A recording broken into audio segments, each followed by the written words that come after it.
3H, the state's monopoly. A state is a monopoly on the use of coercion in supreme decision-making or final say within a territory. This monopoly involves enforcing a claim to exclusive control or prerogative over persons and property that belong to others and that the state does not own. As such, all states are aggressors, inherently unjust, and antinormative. Every state is an unlawful usurpation of civil power, a tyranny. States are neither legitimate nor necessary for civil governance. Legitimate civil governance is non-monopolistic because God has strictly limited civil governance to the administration of civil justice, adjudicating disputes over civil political rights according to the God-given norms of civil justice, by coercive retribution against aggressors, enforcing restitution by aggressors to their victims. A state's monopoly is in principle totalitarian and always increasingly tends towards totalitarianism in practice. Whew, it's a lot. Yeah. All right. Let me break it down real quick. So there are several things that this subsection does. The first, as a whole, this is what distinguishes what you might call minarchist libertarians from anarchist libertarians. So libertarians who are still legitimately libertarian, but who see some function for civil governments in terms of a monopoly, this is obviously rejecting that. So it defines the state, it defines monopoly, then it addresses an implication of because of what monopoly is for the state, right? So the definition of state, definition of monopoly, implication for the state. The contrast with legit civil governance, and then considers God strictly limiting or giving the rationale, given the scriptures considered earlier.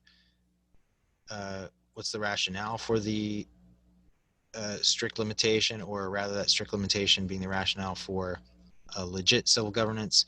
And in the last point, the state being totalitarian in principle and practice. So that's like 6 different things.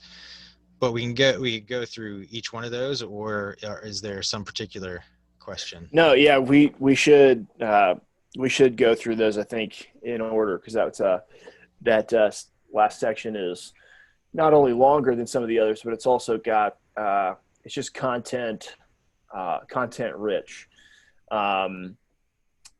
Yeah, so just hack away.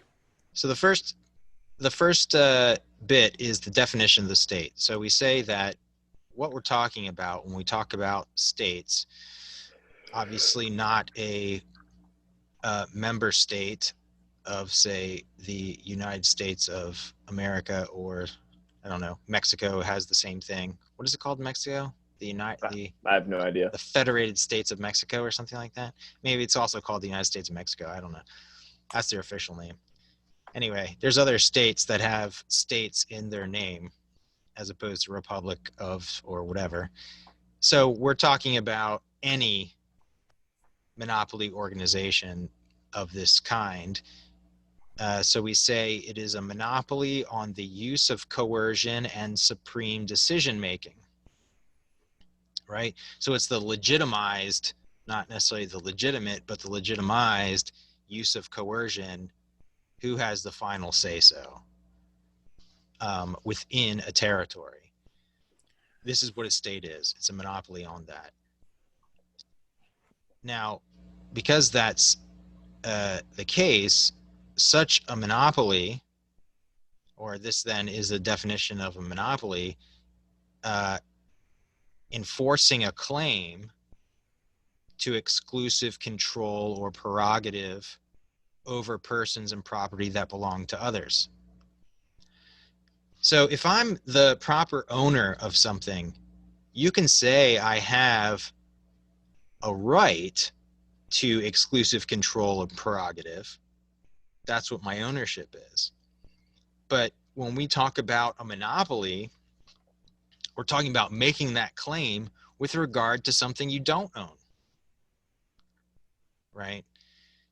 So the state is making a claim to exclusive control or prerogative over persons and property that it doesn't belong to it, claiming to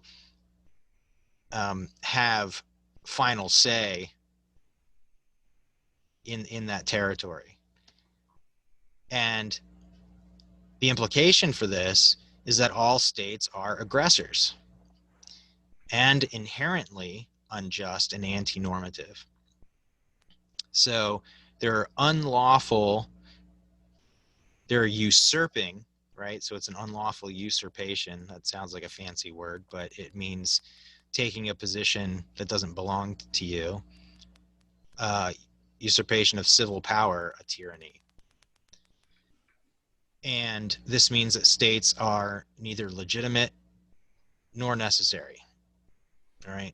So there's nothing that justifies states existing, and they're not a necessary evil.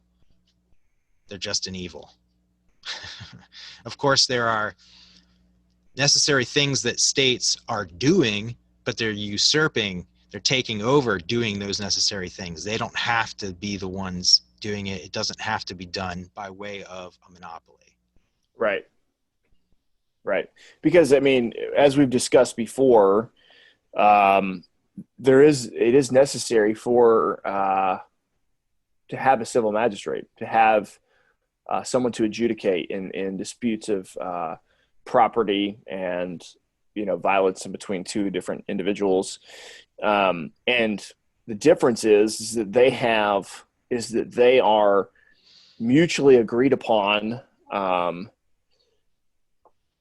decision makers, adjudicators, and they do have to a certain degree, monopoly on decision making in that particular case.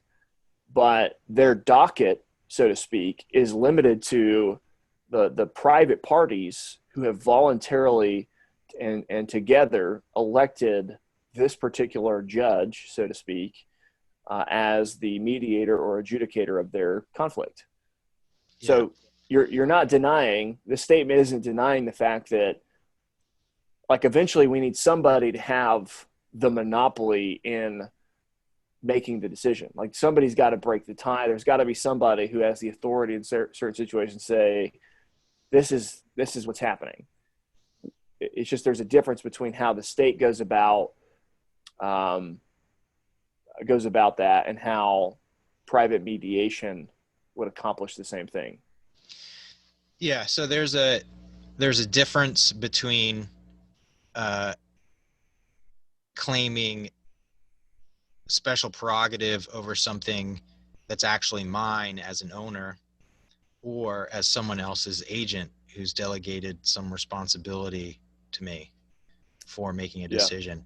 There's a distinction between that kind of prerogative and just claiming a prerogative over what is someone else's business, right, or property. So it's if dispute resolution needs to occur, it needs to occur apart from anyone saying we're the only ones who get to do it. Right. Because that's necessarily aggressing against other people's persons and property. Right. Right. Because there's really the only way to, so in this situation that we've described before, right, the Reformed anarchist republic, if two citizens, if you will, in a dispute think their judge is wackadoo halfway through the case, at that point they can mutually agree on terms, getting halfway through and realizing we could have done this better, just the two of us. But in court, in the world that we have now, your only chance is you get to the end and you basically appeal, and that's the only way to get a different judge, is you spend more money, and you have to appeal. There's no. Not only are there victimless crimes under the state's monopoly, but they'll also you know, prosecute, you know, of course they actually do it under their own name, but they'll prosecute Right. a crime that's supposedly been committed against you as though it was committed against them, even if you didn't want to Right. prosecute, and just So and ridiculous so things. versus so and so versus the state. Yeah. So and so versus, and it's like, hey, they have to pay the way it's often phrased, their punishment is often phrased in a totally unbiblical and unjust way. They've got to pay their debt to society. It's Right. like, well, the victim was me. The Right. victim was Greg. There was no, they didn't hurt us collectively. They hurt me individually, and there's no compensation for it most of the time. So that's really the beef that this statement is unpacking with the concept of a capital S state, is that it's an unlawful or immoral usurpation of civil power. They're often doing things that it's unjust for anybody to do, but in many categories, they're doing things that need to be done in a civilized society, the things that ought to be done for humanity to flourish and function, but they are overstepping their bounds and declaring, we handle this and nobody else. There is no other option. Kind of like there's an example of that tucked away in the HR 127 gun confiscation bill, where they would basically say, you have to have insurance to own firearms, and you would have to get that through the government. You can't go to State Farm or Country Financial or anybody else and say, I would like a policy to cover my ownership of these firearms. Right. Right. So even if everybody agreed that having firearm insurance was a must, it's something people should do under good prudence. I'm not saying it is, but let's say we all agreed upon that. It would still be unjust for the government to say, you got to get it through us, because they're usurping your right to choose, and they're also giving you no option. They're saying we're the one-stop shop here. You have no other choice. Yeah. Yeah. There again in the references to this subsection, there's some very useful material. We discussed before about man's sinful nature being a very important reason why we don't believe in monopoly being legitimate or necessary. But within the statement itself, we specify that legitimate civil governance is non-monopolistic because God has strictly limited civil governance to the administration of civil justice. So in other words, if that's what God has ordained, in the very foundation of administering civil justice, you can't legitimately violate civil justice. And monopolies do that in their foundation. So the last point is that, and this may take a while, but I'm confident that if anybody thinks about it long enough and hard enough, they're going to recognize what this is saying, that in principle, such a monopoly claim as states make is totalitarian. It's a totalitarian claim, right? There's no in principle limit if you have a monopoly.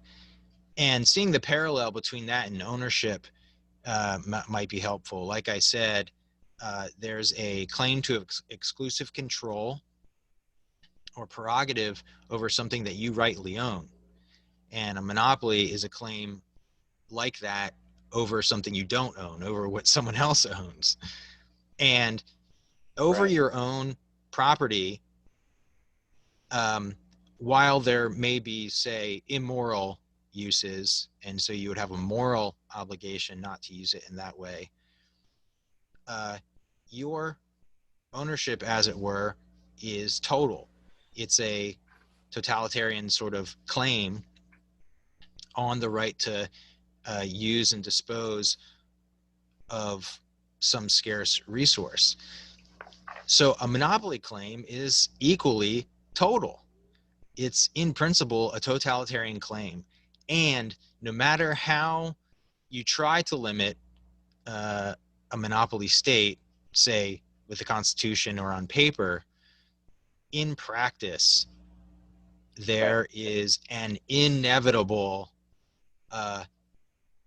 entropy towards practical totalitarianism, towards totalitarianism in practice. It's always tending in that direction. Yeah, my dad was explaining to this to someone. He worked in the state of Florida for many years, both in the public and private sector in civil engineering. And when he retired, there was this state ordinance that was being voted on, basically, or some state program. Everybody got to vote. Maybe it was just county or whatever, but it was basically like, hey, do you approve of this new like solar program or whatever? And he voted no on it and was encouraging people who would talk to him about it to vote no on it. And they were like, why would you vote no on this? It's going to benefit you. Like you would, this would really do well for you.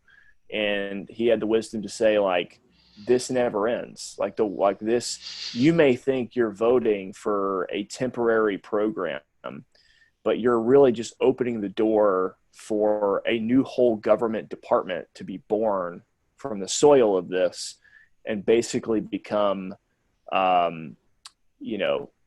basically become an authority over you to tell you how you can and cannot power your home or certain things. You know, he's basically waving the flag. Like when you let the government further and further into your house, they're going to start painting the walls and moving in furniture. And before you know it, they have the deed to your house. And that was kind of the, what he was trying to say. And that seems to be, true. I mean, you think about the Federal Reserve in 1913 being started, like how is that unpacked for the people? How is that spun? How is that explained?